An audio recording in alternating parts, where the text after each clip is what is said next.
Here's a look at building bridges with WTPN. In America, people fear Muslim people, and this is how it is in practice. And what can we do to make people more comfortable with each other?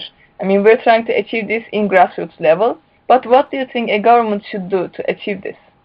Well, yeah, I have noticed that, and I think in the last 10 years or so, there's just been a lot of divisive issues, a lot of them with religious connotations, but a lot of issues that are brought up, and maybe there's other issues that have been brought up for 20 years before that also that are, I think, more useful to divide people and get people stirred up and get people's attention taken away from the fact that the government is controlling our lives at every level, and every bit of our civil liberties, our personal freedoms are being taken away, and people are fighting over what religion their neighbors are, or issues involving immigration and things that are kind of red herrings at times.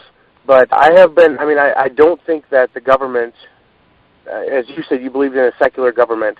I think that in order for us to have religious liberty, for people to be able to practice their religions, the government can't, just as it says in the First Amendment, that Congress shall make no law establishing religion. We can't have religious law coming from any religion, Christianity, Islam, or anything. We can't start making laws that are based only on a religious truth, because it's a very slippery slope. There's nowhere for it to end. If someone says that their religion prohibits this or that, then pretty soon we could have everything from birth control to all kinds of marriage, say a divorcee remarrying or whatever different religions believe. I think the same with you, because it also breeds hypocrites. And, in Turkey we are very secular in government. Although we have a right to government right now, it's a very secular country. It's even more secular than America is. For example, here, women wearing headscarves cannot go into universities or go into governmental buildings, but they can in Europe and in America. But I believe in what you believe. You cannot put religious laws in a country's law system, or you will start to engage in law with the government, and it's going to breed hypocrisy. Very, very true. And the only way that people will truly be free to practice their own religions, Christianity, Islam, or any other religion, is if the government is not instituting a religion or religious policy through the government. I mean, we need liberty so that everyone can practice their beliefs. They can believe what they want, even if it's not popular. I mean, it doesn't harm me for you to believe what you want and me to believe what I want. Yes. The government's only role is to protect us from harm. If someone is taking our liberty, destroying our property, something like that, not making sure that none of us are offended or none of us are harming ourselves personally. There's some of that can be looked at. A very good example back in the 15th century when America was founded. A lot of Orthodox Christianity, which was in law at that time in Britain and England, came over with the founders of America, and a lot of this we've seen escalate with religious law in government, going all the way up to the Ceylan witch trials. And you can have stuff like that when you let a certain religion take over laws in a government.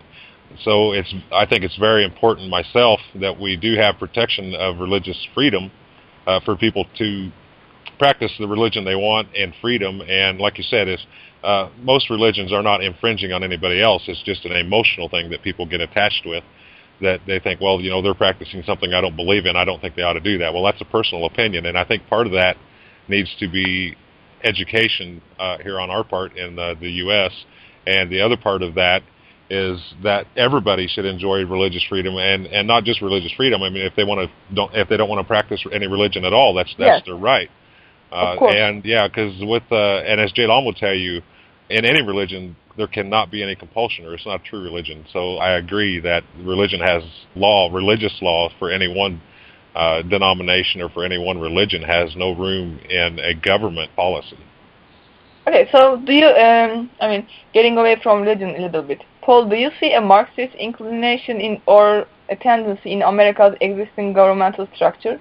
I see a lot of socialism creeping in, that's for sure. Yeah, there's a lot of jealousy, a lot of people that are upset that they aren't able to have what what someone else has, and they want the government to redistribute it using force to redistribute and make all things equal. But there's several problems with that. One problem is the government is a big catalyst to that existing in the first place, because someone with a little bit of money, a little bit of influence can get in bed with the government and all the powerful people at every level.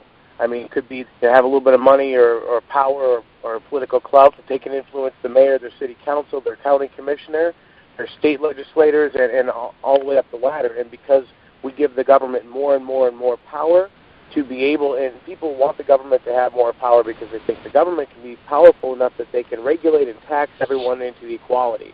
And in actuality, the more power you give the government, the more chance those that have political power and wealth are able to use that to their advantage and keep their wealth and their power intact. So it's impossible to redistribute wealth and create this ideal society through the power of government. And besides that, we're entitled to pursue happiness. We're entitled to the fruits of our labor. We're not entitled to have what someone else has just because we want it. I mean, if someone might make the choice to work harder than someone else, and then they would have, someone might have more time off, and another person might have less time off, but more material possessions to show for it, and those are just choices that people make. That's a striking point, because a lot of what we're seeing today, and a lot of which Ron Paul has been warning us about, is basically, Jerry mentioned one term that I really, really hate so much, and that's called redistribution. Okay? Yeah. You have too much, you don't have enough, so we're going to take some from you and give it to this guy who doesn't have quite as much as you.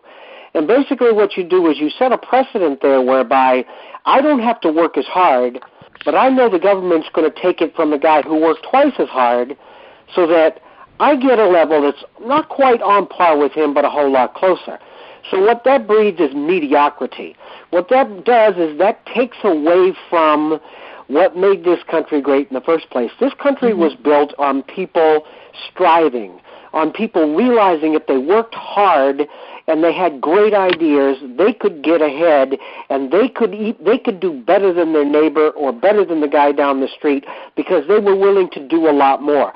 If you take away that incentive, you turn an entire population vanilla, and you make a great society an average society.